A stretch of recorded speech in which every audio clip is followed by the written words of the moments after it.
Bem, bom dia a todos. Eu agradeço o convite formulado pelos organizadores da LubiGrax e queria fazer uma explanação acerca do que a economia brasileira passa hoje, processo pelo qual a economia transita e para onde estamos caminhando nesse segundo semestre e 2018. É um processo que vai envolver, nessa nossa abordagem, uma análise da economia brasileira, procurar situá-la, também uma análise do mercado rapidinho, uma análise do mercado de commodities e, por fim, bem rápido também, uma análise da economia internacional. É importante situar, né, como funciona a economia brasileira e que papel ela vem desempenhando, o quão torta ela está hoje ou quão alinhada ela está hoje para poder transitar com relativa estabilidade em 2018, principalmente, né? Eu acho que, em primeiro lugar, é importante observar que temos, e isso é bom, né, um setor externo com uma geração de excedente de dólares bastante grande.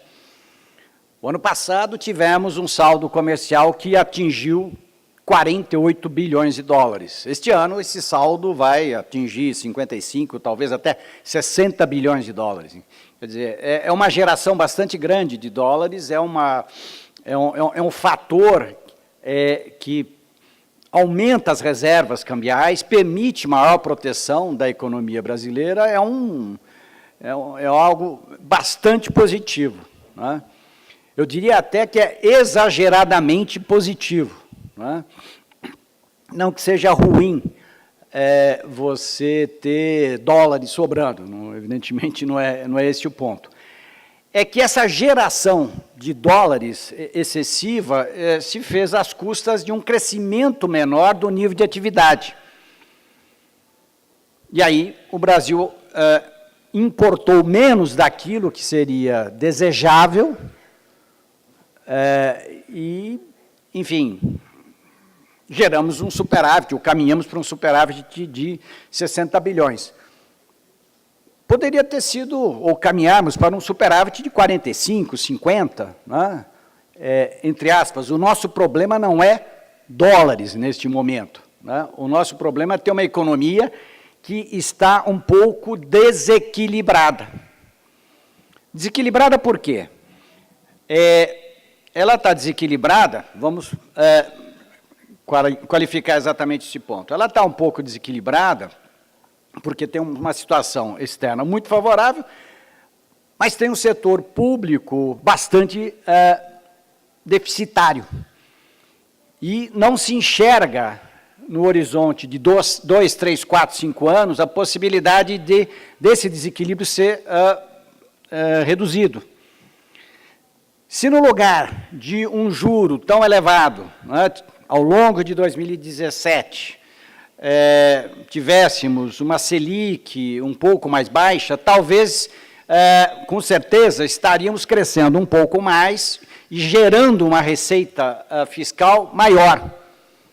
Mas houve um exagero na carga de juros e, consequentemente, a economia brasileira cresceu pouco e acabamos gerando um saldo comercial, eu diria, entre aspas, excessivamente grande, né? Mas, tudo bem. É um fator de blindagem importante, né? Porque em economia nada está desconectado de nada, tudo está conectado, setor externo, inflação, juro, situação fiscal, enfim, há vasos comunicantes entre esses fatores, entre esses aspectos macroeconômicos. Mas, enfim, Temos uma situação externa bastante favorável, não é? Com uma geração de dólares bastante grande, uma taxa de câmbio que vai ficar próxima de 3,20, 3,25 nos próximos meses.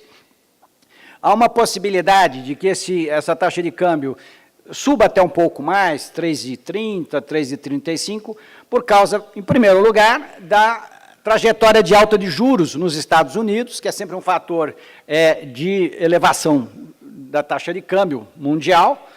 Temos a própria crise política e as dificuldades de se chegar a maiores entendimentos, como outro fator de potencial elevação da taxa de câmbio.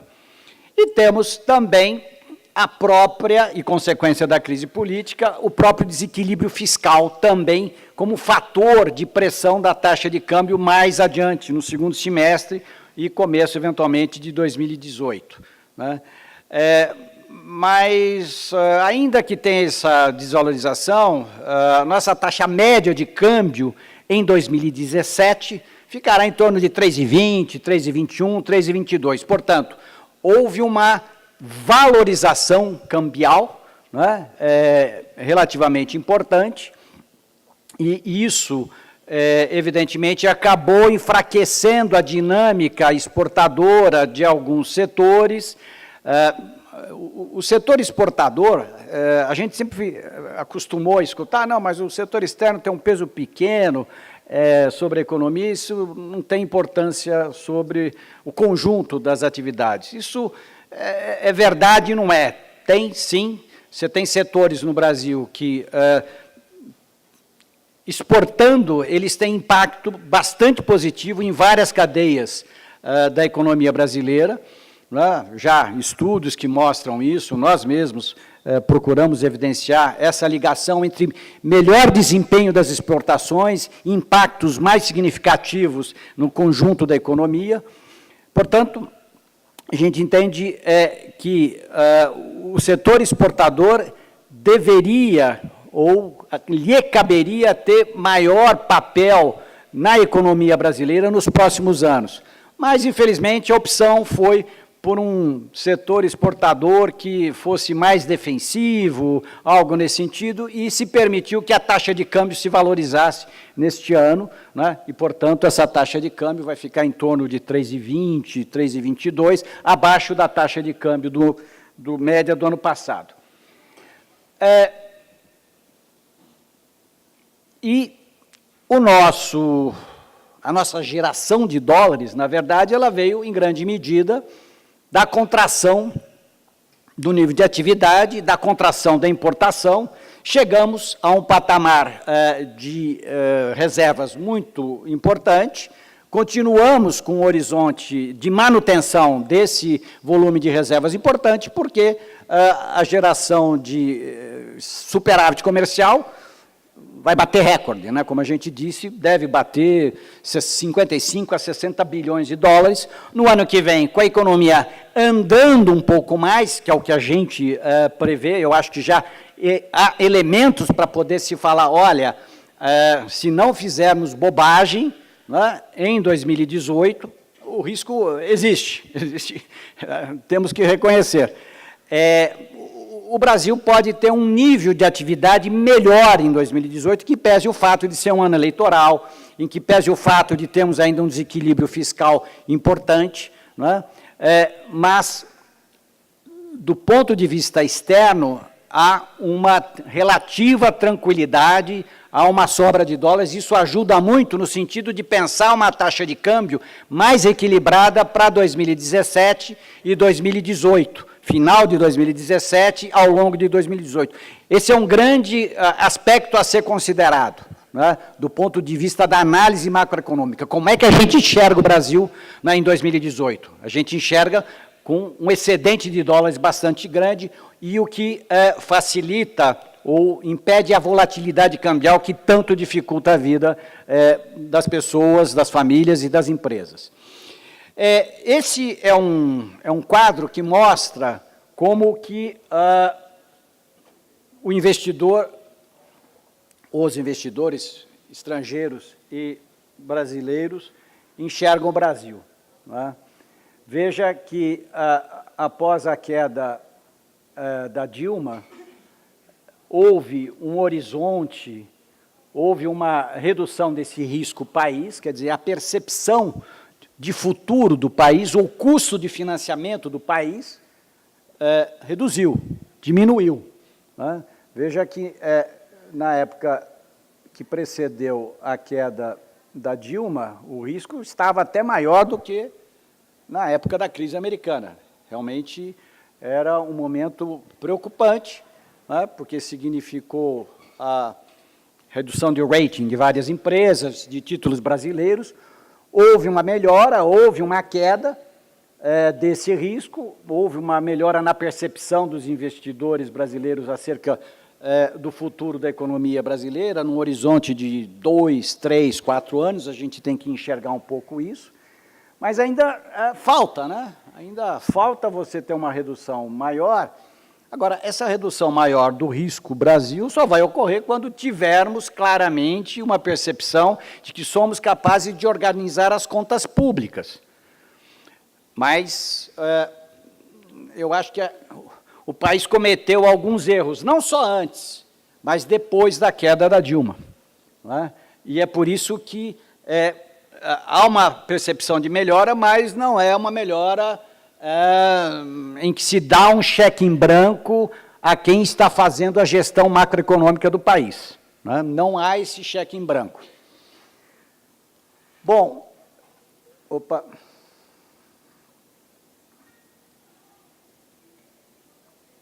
essa aqui é a situação do câmbio, que está mais ou menos estável, a gente já falou bastante sobre isso.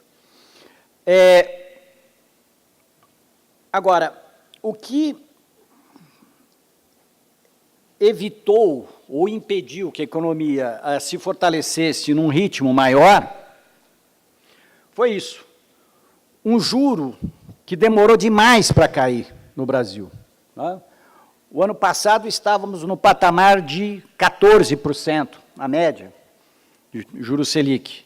Este ano devemos chegar a um patamar de 8, 7,5%, algo assim, que foi empreendida essa redução de forma muito lenta.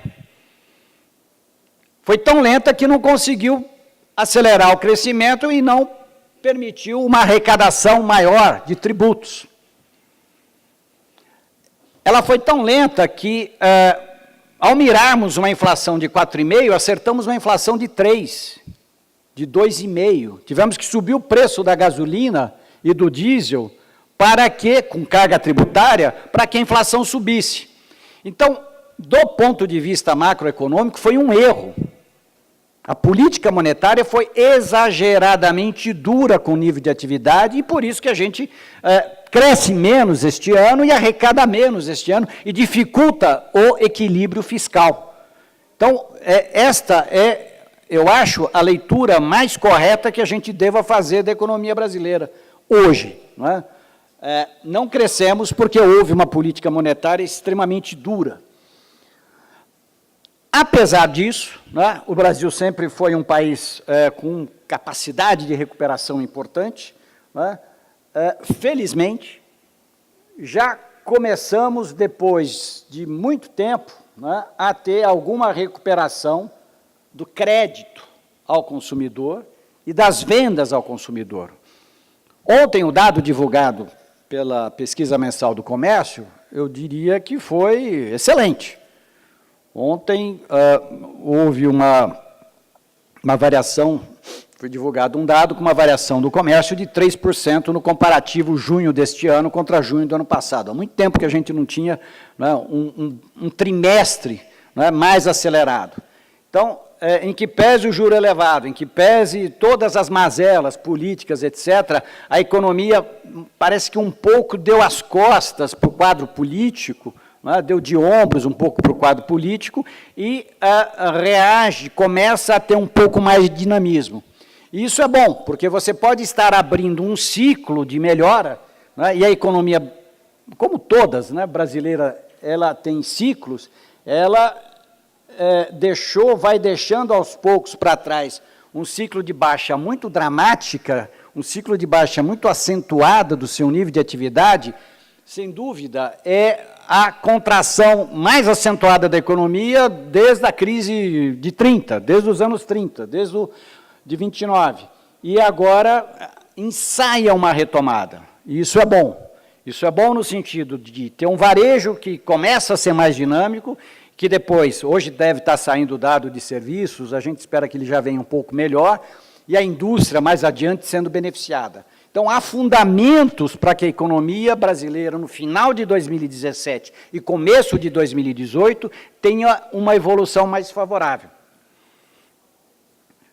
O que erramos foi nisso, né? Na inflação exageradamente baixa, né? 3%, e que no ano que vem deva voltar para algo em torno de 4%, né? Também não é necessário, não é desejável que essa inflação suba de forma acentuada. Há vários fatores, né, que vão impedir essa alta mais acentuada da inflação no ano que vem. Em primeiro, que a recuperação prevista para o ano que vem não é das mais empolgantes. É um crescimento previsto aí na faixa de 2%, 1,8%. Não é? Temos também, no plano das commodities globais, preços relativamente estáveis e baixos, né? As commodities encolheram, cederam os preços nos últimos 12, 24 meses, e por aí vão continuar, né? Vão ficar relativamente deprimidas as cotações de soja, milho, petróleo, etc., porque você tem uma expectativa de alta de juros no mercado norte-americano, e isso, evidentemente, joga contra o preço das commodities. E aqui no Brasil, você tem estoques, no caso de produtos agrícolas, você tem bons estoques de vários produtos. Então, a gente não vê os preços, as matérias-primas, com o horizonte de alta em 2018, e, portanto, é possível, sim, trabalhar no Brasil com uma inflação de 4%, sem grande dificuldade. O que contribuiu para a queda acentuada da inflação no Brasil foi essa queda de preços agrícolas. Foi muito forte, foi muito acentuada. Se não tivesse ocorrido essa contração de preços de soja, de carnes, e aí a operação carne fraca ajudou também, né, ao gerar um excedente de carne dentro do mercado doméstico, mas quase todos os produtos foram objeto de pressão baixista, e, portanto, né, isso levou ao IPCA a ter um encolhimento, eu diria, até além do necessário, dentro do plano de metas, lógico que foi estabelecido, dentro da regra, né, do plano de metas. Agora, o nosso grande problema é esse. Temos uma situação externa bastante favorável, sobra de dólares, temos uma inflação baixa, mas temos um desequilíbrio fiscal imenso. Hoje, né, devemos ter um aumento do déficit para 159 bilhões de dólares, outros que iriam para 170, e a gente precisa dar uma resposta a isso. A gente sabe que não vai ter crescimento de receita fiscal, porque a economia vai continuar crescendo pouco. Portanto, devemos começar, sim, a pensar na hipótese de fazer um ajuste fiscal, executando corte de gastos acentuados.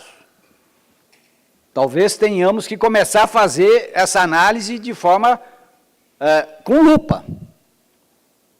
Vai ter que pegar cortes de despesas correntes, fazer cortes de despesas correntes, algumas categorias, é inevitável. Porque o país não tem um cheque em branco. A atual direção da política econômica não tem um cheque em branco para poder ficar desequilibrado durante muito tempo. Vai ter que ser dado algum sinal de que somos capazes, tá bem, se não conseguimos gerar receita fiscal, seremos capazes de cortar as despesas. E esse sinal vai ter que ser dado no ano eleitoral. De alguma maneira vai ter que ser dado. Porque se não houver essa percepção de que somos capazes de equilibrar as contas, não precisa ser muito esperto para entender o que vai acontecer com o país. O país está plugado no sistema financeiro internacional, está plugado em investidores, e as moções de desconfiança vão aparecer, sem dúvida nenhuma. Nós rolamos títulos de dívida, captamos recursos todos os dias.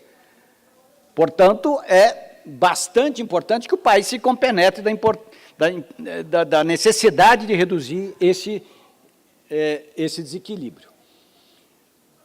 Bem, então, complementando, temos um PIB crescendo meio esse ano, é pouco, um PIB crescendo envergonhadamente 1,8 no ano que vem, há fatores ajudando isso, há exportações, o salário real já vem aumentando, inclusive, né, já na margem, diferentemente de outros ciclos, quando o salário crescia depois de crescer o nível de atividade, dessa vez o salário real já está crescendo na frente, quer dizer, você tem fatores que podem permitir uma recuperação, uma sustentação do crescimento no ano que vem.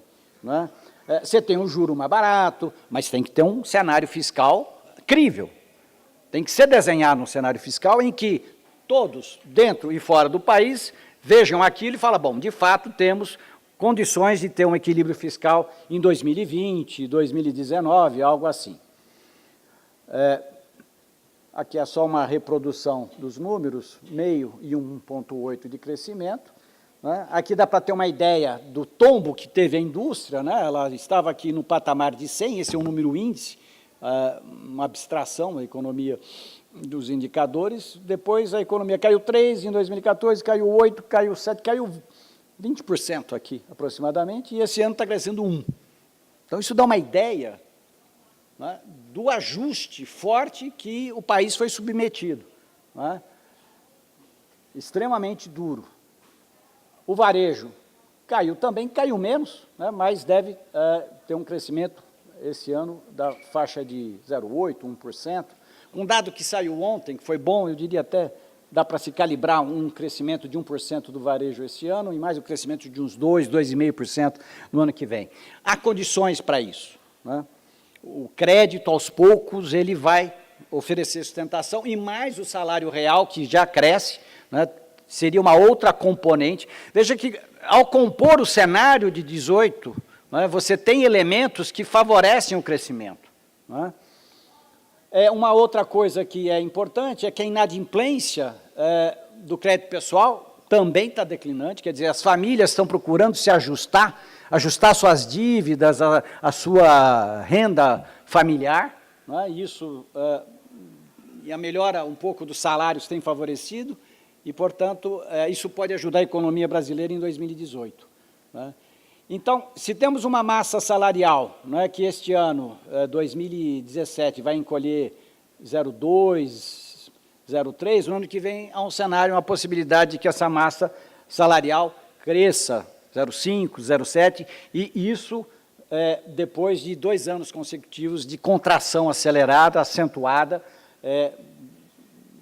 da principal componente de crescimento da economia brasileira. A economia brasileira é muito assentada em salários e crédito. Portanto, a gente não pode pensar, lógico, temos que ver a evolução do investimento, a evolução de gastos públicos na economia, mas a gente não pode falar de futuro da economia se não tentar enxergar a massa salarial. E a massa salarial ela já mostra sinais bem mais positivos, o que abre, não é, uma expectativa favorável para 2018. Bom, então, fazendo uma rápida síntese, né, do que a gente falou nesse bloco, temos um quadro bastante favorável, uma expectativa de alta do câmbio no final desse ano, por conta de setor externo e alguns riscos políticos que a gente tem e risco fiscal. A inflação é excessivamente baixa, mas os juros reais já estão bastante declinantes, o que vai acelerar um pouco mais o ritmo de atividade. A situação fiscal é dramática, e esse sim é um fator de tensão muito grande. Enquanto isso, o PIB vai crescendo devagar, varejo, indústria também vão crescendo devagar, e, por último, o rendimento vai dando algum sinal de melhora importante. Eu só vou falar aqui rapidamente sobre... Vou falar um pouco aqui sobre algo que nos afeta muito, que eu rapidamente falei anteriormente, que é o nível de preço de commodities, né? O Brasil, 70% das exportações brasileiras são commodities ou quase commodities. Então, é importante ter em mente como é que os preços desses produtos estão. E hoje os preços das commodities, de maneira geral, estão no seu patamar mais baixo, depois de décadas. Né? Está mais baixo hoje do que na crise americana. O petróleo, né, junto com o minério, junto com a soja, aparentemente não está num patamar tão baixo, né, mas, na média, todos os produtos básicos estão bastante deprimidos. E não há horizonte de melhora, não há fundamento que aponte para uma melhora desses preços de commodities. Então, este ano, um crescimento de 3%, né, o petróleo encolheu, e aí é importante para vocês, o petróleo encolheu 16, deve subir 8, no ano que vem também não tem um horizonte de alta tão expressivo, né, tende a ficar relativamente estável. O minério também teve uma recuperação, mas já voltou a encolher, deve ter uma alta de preço de 6%, quer dizer, os preços das commodities, soja relativamente estável, né, até a agricultura, que foi o carro-chefe, né, o agronegócio, que é o carro-chefe da economia brasileira, esse ano vai já dar uma esfriada, né, em função dessa queda de preços, não tanto por causa de volume, mas por causa da queda de preços no mercado internacional, da valorização de câmbio. Se em passado recente a receita agrícola crescia 15%, 20%, esse ano deve crescer uns magros 3%. Né? Enfim, vai tirar um pouco o pé do acelerador. Né? E uma coisa importante que a gente gostaria de chamar a atenção é o preço excessivo do óleo diesel, hoje praticado no mercado brasileiro, em comparação com o mercado internacional. Né? A gasolina não, o preço da gasolina, o preço de realização está equilibrado com o preço internacional, mas o preço do óleo diesel está 38%, 35% acima do preço internacional. E, evidentemente, mais a carga tributária, aumento dos impostos que houve recentemente, faz com que esse insumo importante para a economia brasileira, em particular para o agronegócio, esteja desalinhado. Essa é uma outra coisa que está desalinhada na nossa economia. Tem vários aspectos da nossa economia que estão desalinhados. Nesse quadro um pouco confuso, tem fatores positivos, eu diria mais positivos do que negativos, temos uma bolsa que está empacada. Neste momento, a bolsa está subindo, né? E a bolsa é um indicador antecedente importante. Né? Ela faz uma leitura do horizonte de 6 meses, 1 ano, né? E veja que havia um tempo atrás uma leitura positiva, piorou. A leitura positiva piorou. Hoje estamos nessa escalada favorável, nessa escalada positiva. A gente espera, né, que haja uma evolução positiva nas próximas semanas. Mas a nossa situação fiscal é a que mais preocupa. Portanto, preços internacionais de commodities relativamente estáveis, né, agora em 17, eu diria também em 18, e o agronegócio perdendo parte do seu brilho em 2017, esse ano, já perde um pouco do seu brilho, e no ano que vem. Finalmente, só no tocante à economia americana, na economia internacional, queria chamar a atenção para o seguinte, né, evidentemente, a economia americana é a referência principal, como ainda a economia mais poderosa do mundo.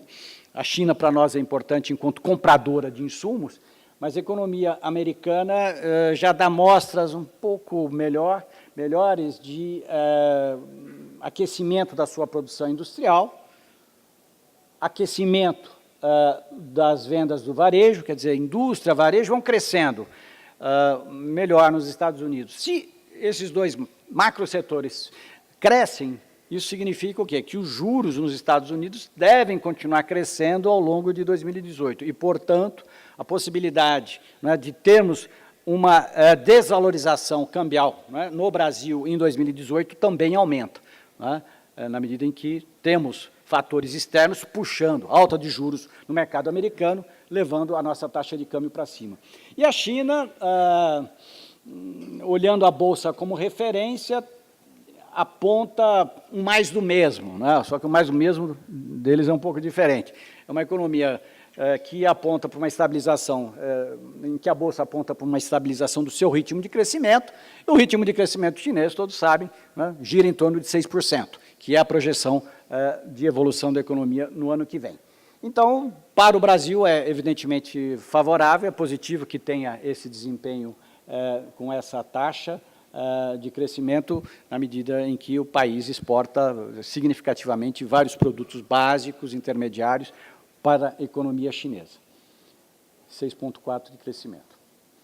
É isso, gente. Esse é um pouco do nosso cenário para 2017 e 2018, segundo semestre agora, 2017 e 2018.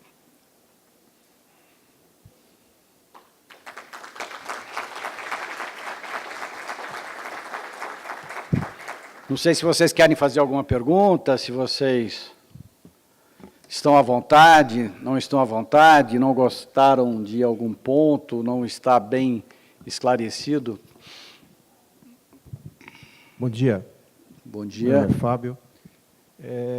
Gostaria que você fizesse um link entre 2018 com possíveis candidaturas à presidência, que poderiam interferir em câmbio. Desculpe. A interferência dos candidatos para a eleição 2018 com o cenário 2018. Bem, eu queria apresentar um slide aqui para responder pelo seguinte. A gente entende que a leitura que se faz, que os investidores fazem, que o mercado faz. Quando eu falo mercado, a gente não tem que pensar só no mercado financeiro da Faria Lima, da Paulista, não é isso. Todos fazem parte do mercado. O Brasil é uma economia de mercado. E vários atores participam dessa avaliação. No fundo, você forma um conjunto, você forma uma percepção, e a percepção que se tem, e o investidor, e os investidores, as agências de rating, a percepção que eles têm do Brasil, eu mostrei logo no início, é bastante favorável ainda. A percepção que os investidores têm do Brasil é ainda favorável. Evidentemente, eles acompanham o calendário político, sabem que, enfim, há forças de esquerda, forças de direita, forças de centro, participando da corrida. Até o momento, a visão, a percepção que existe é que não haverá alteração da política macroeconômica. Essa é a leitura majoritária. Porque se houvesse uma leitura contrária, o nosso risco país já estaria muito mais alto. Então, a gente não pode falar que o mercado é desinformado. Estamos todos nós aqui envolvidos. Então, mesmo plataformas à esquerda, eu diria que, sobretudo se a economia estiver em processo de recuperação, mesmo plataformas à esquerda não deverão alterar o câmbio flexível, não deverão perseguir a meta de redução do desequilíbrio fiscal, continuarão primando pelo controle da inflação. Você tem um volume de reservas hoje muito grande, que permite o Banco Central colocar a taxa de juros, a taxa de câmbio, em qualquer lugar. Hoje o Banco Central, se ele quiser, ele coloca a taxa 1, ou a 3, ou a 4, ele tem muita reserva. Então, a leitura racional que se faz hoje desse cenário político, sem citar nomes, até porque nem sabe quem que vai concorrer efetivamente, é uma leitura serena. Não que seja uma leitura desprovida de risco, não, tanto é que está acima do risco histórico, mas é uma leitura serena, no sentido de que não haverá alteração desses fundamentos macroeconômicos. Porque se houver alteração desses fundamentos macroeconômicos que eu acabei de citar, aí o caminho é muito pior. Com um agravante, começaremos um período novo eleitoral com algo que há muito tempo não tínhamos, um déficit fiscal monstruoso. E aí não preciso me aprofundar sobre o assunto. A Grécia está aí para provar no que a gente pode chegar. Então, por enquanto, acho que a gente pode fazer uma leitura serena. Bom dia, Fábio. Cláudio Silva, da Lubiquem. Desculpe o contratempo e parabéns pela sua apresentação. Falando sobre o mercado internacional, tem alguma coisa no radar, seja nos países emergentes ou nos países desenvolvidos, que possa estar ajudando o Brasil a alavancar um pouco a recuperação, alguma recuperação, por exemplo, acima do previsto para a China, ou existe um risco de que um cenário no mercado internacional possa até piorar e isso daí, de fato, pioraria a situação também da economia brasileira? Como é que se enxerga o radar aqui no mercado internacional? Então, a gente pode dizer que, apesar, né, de todas as coisas escabrosas que a gente viu nos últimos tempos, existe uma relativa tranquilidade no ambiente internacional. Primeiro, estamos vendo aqui o risco país está atrelado ao risco internacional, né, quer dizer, a leitura da economia mundial é relativamente favorável. Temos um crescimento sincronizado de China, Estados Unidos, zona do euro, que é algo que algum tempo atrás a gente não tinha, ou crescia a economia americana, mas não crescia a Europa, ou crescia a Europa, mas não crescia os Estados Unidos. Então, temos uma economia mundial com crescimento relativamente sincronizado, há muita liquidez, né? Essa liquidez, evidentemente, está procurando se rentabilizar, né? Os juros nos mercados desenvolvidos são muito baixos, e não é por acaso, não é, que o Brasil tem uma injeção de investimento direto que beira os 70 bilhões de dólares faz muito tempo. Há investimento direto ocorrendo, são 5, 6 bilhões de dólares todo mês que são convertidos em alguma forma de ativo. A gente já percebe, né, o desembarque de vários grupos no mercado brasileiro em busca de ativos, de empresas, de fazendas, enfim, minérios, pelo potencial, né, que o Brasil representa na área de agronegócio e mineração, né, e porque não é um país ainda com um potencial de crescimento grande nessas áreas e tem um mercado que ainda pode enriquecer em termos de renda per capita. É que a gente, às vezes, de tanto ver os problemas aqui que agitam o nosso país, temos um pouco de pessimismo. Mas a leitura externa, eu diria que é ainda bastante favorável, e a injeção de recursos deve continuar, vários setores. Precisamos superar essa diversidade do desequilíbrio fiscal. Vamos operar o ano que vem com juros reais já mais civilizados, não são os ideais, mas já são bem mais civilizados.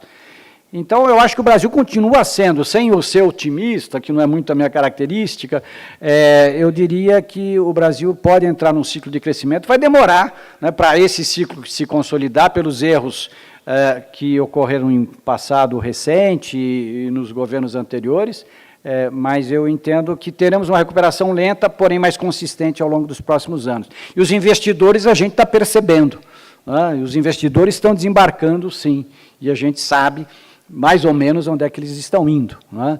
Eles têm procurado várias regiões do país, diferentes mercados, e estão se consolidando, e isso é bom que eles desembarquem mesmo. Fábio, aqui, por gentileza. Meu nome é Antônio Carlos Coral, da Miracema Nordex. Tá. Um dos grandes pilares aí da balança de exportação, aí, no caso de exportação, são as commodities que você citou, que representa, aí, como você falou, 70%. Sabemos aí que, especificamente no agronegócio, super safras no Brasil, ano a ano, Estados Unidos. Até que ponto isso pode afetar 2018 com a queda dos preços dessas commodities, que é todo mundo está apontando para isso, inclusive você também. Uhum. Até que ponto isso pode afetar a nossa balança comercial? Sim, vai ter um impacto, né? A gente até colocou num dos slides Esse ano vamos ter um saldo de 56, 57 bilhões de dólares. O ano que vem devemos ter um crescimento por causa do avanço de alguns importantes setores, indústria, mercado doméstico, enfim. E esse saldo deve encolher algo em torno de 10 bilhões.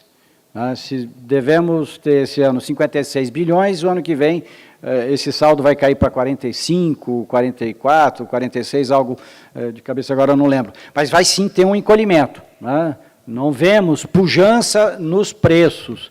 Agora, nós temos uma situação externa, volto a dizer, bastante robusta, bastante confortável. Não será esse o problema externo que vai nos prejudicar. Nunca antes tivemos um quadro externo tão favorável. 60 bilhões, 55 de superávit é algo que impressiona, e se piorarmos no ano que vem, vamos cair para 40, 45, não deixa de ser. Eu acho que só perde para o saldo comercial da China, se eu não me engano. O Brasil está realmente bem protegido do ponto de vista externo, em termos de desempenho externo. Então, não vejo desastre à vista. Não é isso que vai levar a taxa de câmbio a ter uma alta expressiva. Temos reservas, temos eu acho que os problemas maiores são nossos, de tentar acabar com alguns privilégios no setor público, e isso tem que ser feito urgentemente. Senão, não vão crer que somos um país sério. Ok, senhores, só para alertar essa última pergunta. Fábio, bom dia. Aqui, Walter da Flon, da empresa Quantic GTM. Queria saber, assim, do cenário que você vê para o ano que vem, a questão do desemprego, e se essa reforma trabalhista, como é que você enxerga essa mudança de cenário, porque, logicamente, a gente acredita que isso vai poder alavancar o número de empregos, Queria que você colocasse um pouquinho aí da sua visão, por favor. Ok. Bom, o rendimento, a gente falou, o rendimento já está crescendo, com a economia avançando mais um pouco, devemos ter já algum crescimento do pessoal ocupado no ano que vem, não vai ser muito, até porque o crescimento previsto é de 1,8. Agora, a variável de ajuste de desemprego é muito demorada. Se o crescimento vai ser demorado, a variável de ajuste de desemprego vai também ser bastante demorada. Nem nos Estados Unidos se conseguiu voltar ao patamar de desemprego pré-crise ainda, depois de toda a injeção de recursos feita nos últimos 10 anos. Então, infelizmente, vamos conviver com taxas de desemprego aí próximas de 11, 10, 9 nos próximos anos.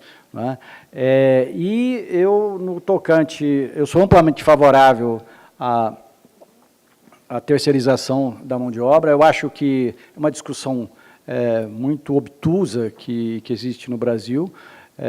Outros países já adotaram essa política sem dor, só que eles se prepararam antes, não ficaram numa discussão ideológica, décadas a fio. A Alemanha, já nos anos 90, se preparou para a terceirização das atividades. Na Europa, quando você terceiriza alguma atividade, você está terceirizando uma coisa sua, portanto, você não vai terceirizar para qualquer um. Quer dizer, no Brasil, a gente fez a coisa de forma muito assodada, muito acelerada, e muito impregnada de ideologia. E aí nós demoramos para absorver essa ferramenta, mas eu acho que é uma ferramenta que chega num bom momento. Infelizmente, a gente está sempre lá atrás na fila, mas somos um pouco assim. Senhores, isso. Eu agradeço mais uma vez a palestra do Fábio e parabéns, muito obrigado pelos esclarecimentos. Valeu.